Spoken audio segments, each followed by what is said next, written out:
जैसे मान के चलिए बंगाल में चुनाव होना है, वो दिल्ली में बैठा है, फोन करेगा सारे डीएम लोग, डीएम लोग कहीं धांधली नहीं होना चाहिए, अगर धांधली हो गया तो डीएम तुमको सस्पेंड कर देंगे।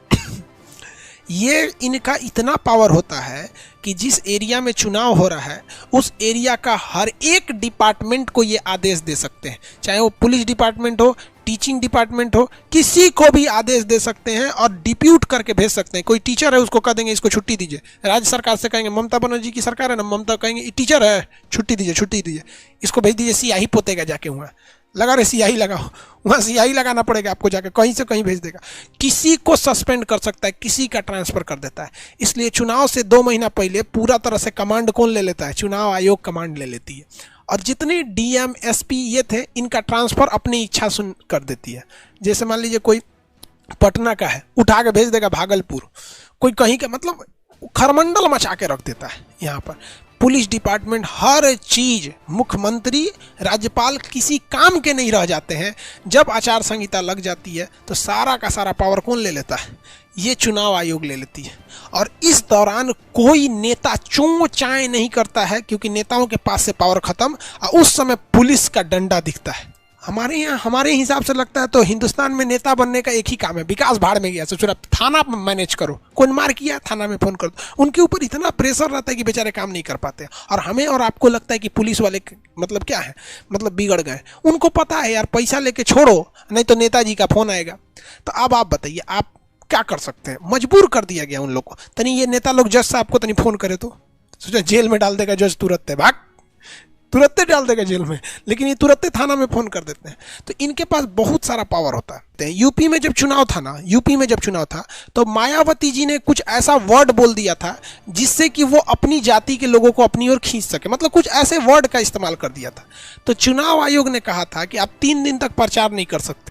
अब बताइए, चुनाव के 10 दिन पहले किसी को कह दीजिएगा कि तुम 3 दिन तक प्रचार नहीं कर सकते हो।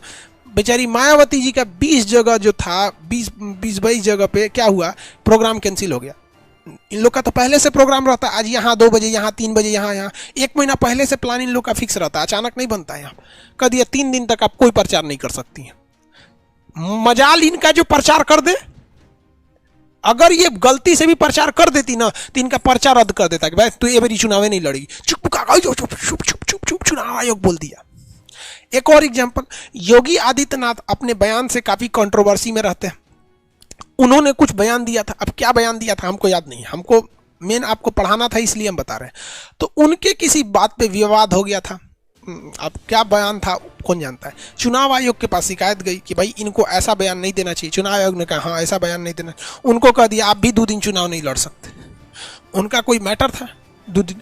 जो योगी जी जो हैं अपने बोल्ड एक्शन की वजह से जाने जाते हैं। देखते माफियाओं का घर तुड़वा देते हैं। विकास दुबे किया था तो इनकाउंटर करा दिए, सबको पता था, मतलब समझ रहे हैं ना, हाँ इनकाउंटर। लेकिन मजाल क्या 2 दिन बोल दे, एकदम भयानक इतना पावर होता है ये। अगर इसका मूड खत्म, नरेंद्र मोदी जी को कह देगा कि अब अगर मान के चलिए उल्टा सीधा भाषण दिए, सपोज कीजिए, हालांकि मोदी जी में एक चीज़ होता है कि उनका भाषण बहुत संयमित रहता है, संयमित भाषण देते हैं जब वो मंच पर भाषण देते हैं। तो कभी कभी सबसे जबान फिसल जाता है। जैसे कैसे बोल दिए थे कि बादल के पीछे जहाज छुप सकता है, नहीं छुप सकता है, वो तो रडार देख लेता है। तो भाई गलतियाँ सबसे होती हैं, वो नहीं कर रहे। अगर उन्होंने भी कुछ उल्टा सीधा भाषण दे दिया सपोज कीजिए, तो चुनाव आयोग को पसंद नहीं आया, चुनाव आयोग कह देगा कि आप 4 दिन तक भाषण नहीं दे सकते। तो ये कहेंगे तू कौन ची होता है रे, हमारी सिफारिश पे तोरा नियुक्ति किए हैं, हम बोलेंगे। जहां बोल देंगे तो उनका पर्चा रद्द कर देगा। क्योंकि चुनाव लड़ने से पहले प्रधानमंत्री को अपने जहां के डीएम के पास जाना होता है। सोचिए, मोदी जी भी बनारस के डीएम के पास जाते हैं, डिस्ट्रिक्ट मजिस्ट्रेट के पास, और डिस्ट्रिक्ट मजिस्ट्रेट अपनी कुर्सी पे बैठा रहता है, प्रधानमंत्री जाके उसको नमस्ते करते हैं और अपना पर्चा उसको देते हैं कि सर जी ये हमको पर्चा भरने, हमको चुनाव लड़ने दीजिए, देख लीजिए हमारा इतना संपत्ति है, हमारा इतना आयु है, हमारी योग्यता ये है, हम ये करेंगे, हमारी कोई गलती काम नहीं किया, हमारे ऊपर कोई मर्डर ऑर्डर का चार्ज नहीं, हम बहुत शरीफ आदमी हैं, ये लीजिए। तो डीएम उसको देखता है और जब साइन करता है ना, तब हमारे प्रधानमंत्री नरेंद्र मोदी जी लायक हो जाते हैं कहाँ से, बनारस से चुनाव लड़ने के लिए। लेकिन अगर ऐठ जाइएगा, रद्द कर दिया तो पर्चा भरने का डेट 20 दिन होता है। मान लीजिए कि 19वां दिन रद्द कर दिया तो जस्ट जा काम से खत्म। इतना पावर होता है चुनाव आयोग के पास, सोच सकते हो, इतना जबरदस्त पावर।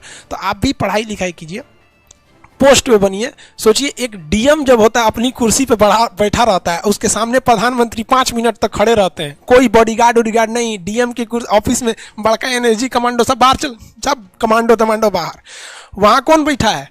डिस्ट्रिक्ट मजिस्ट्रेट यूपीएससी, समझ में गया, बैठा है।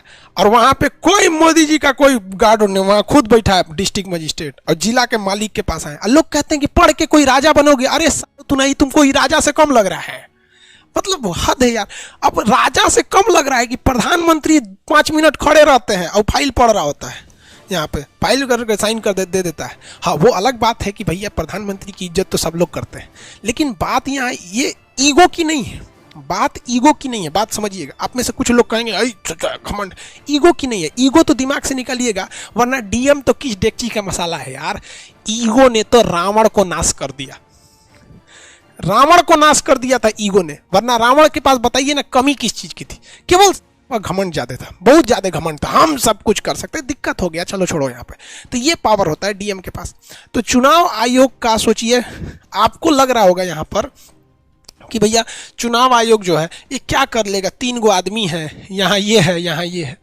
बबुआ एक बात बताओ, तुम इन सबों का पावर तो छोड़ ही दो, इन सबों का पावर छोड़ दो, तुम बस इसका पावर देख लो। डीएम का क्या है कि कुर्सी नहीं देता है प्रधानमंत्री को बैठने के लिए, केवल तब, हमेशा नहीं, केवल तब जब ये चुनाव का पर्चा भराने आते हैं तब खड़ा रहते हैं लेके चुपचाप, और जब दे देता है तो चले आते हैं। आप YouTube पर वीडियो देख लीजिएगा मोदी जी का, जब वो पर्चा भरने गए होंगे, तो हमारी बात मत मानिए, आप YouTube पे वीडियो देखिएगा मोदी जी कब चुनाव में गए, वो अच्छे से इज्जत करते हैं। खैर भारत में इस सब में तो कोई दिक्कत नहीं है, सब करता है। मेरा कहने का सेंस है पावर देखो, तो समझ में आ गया डीएम कि चुनाव के टाइम पे किसी का ट्रांसफर कर देता है, किसी को सस्पेंड कर देता है, कोई नेता टांग नहीं लड़ाता है, कोई नेता टांग नहीं। जैसे मान के चलिए आप दरोगा हैं, क्या है, दरोगा हैं, अब नियम है कि 10 गो गाड़ी घूमेगी, 10 ठो गाड़ी में आप प्रचार कर सकते हैं, 10 ठो गाड़ी में प्रचार कर सकते हैं। कोनो विधायक जी हैं वो 11 गो गाड़ी लेके घूम रहे हैं, तो आप दरोगा हैं, आप कह देंगे कि तोरा 10 गो गाड़ी लेके जाना है, गाड़ी का नंबर ये है, तुमने बताया था, ये कौन गाड़ी है रे, एक्स्ट्रा है। तो दरोगा कहेगा, विधायक कहेगा दरोगा तो घर कुदता है, 11 गो गाड़ी है, लेके चलेंगे, क्या कर लेगा? दरोगा कहेगा ठीक है जाइए। तुरंत फोन लगाएगा डीएम के पास, चुनाव आयोग के पास, उसका जो अधिकारी जो डीएम के पास या वहाँ जो बैठा है चुनाव साहब, ये एक्स्ट्रा गाड़ी लेके घूम रहा है, कौन है? विधायक है, बुला के लाओ। डीएम आके पर्चे रद्द कर देगा, जो अगली बार चुनाव लड़ना तो अगली बार चुनाव लड़ना, जीतने का तो सवाल ही नहीं होता, अगली बार चुनाव लड़ना। इतना भयानक पावर होता है। इसलिए देखते होंगे जब आचार संहिता लगता है ना, तो जितने अधिकारी होते हैं सब गाली सुने रहते हैं, सब उस ससुरा खोज खोज के बदला लेता है, सब आओ आओ यहाँ पर। तो सोचिए ये सरकार वाले जानबूझकर पुलिस को, डीएम को, अधिकारी को दबा के रखते हैं, समझ में आ गया कि नहीं? हमारे हिसाब से 10 साल तक आचार संहिता लगा के छोड़ दो, 10 साल में आचार संहिता लगाओगे ना, सब सुधर जाएगा। आप क्या इस बात से सहमत है? 10 साल तक आचार संहिता लगा दो, आपको क्या लगता है, लगा देना चाहिए या नहीं? मेरे आप बताइए।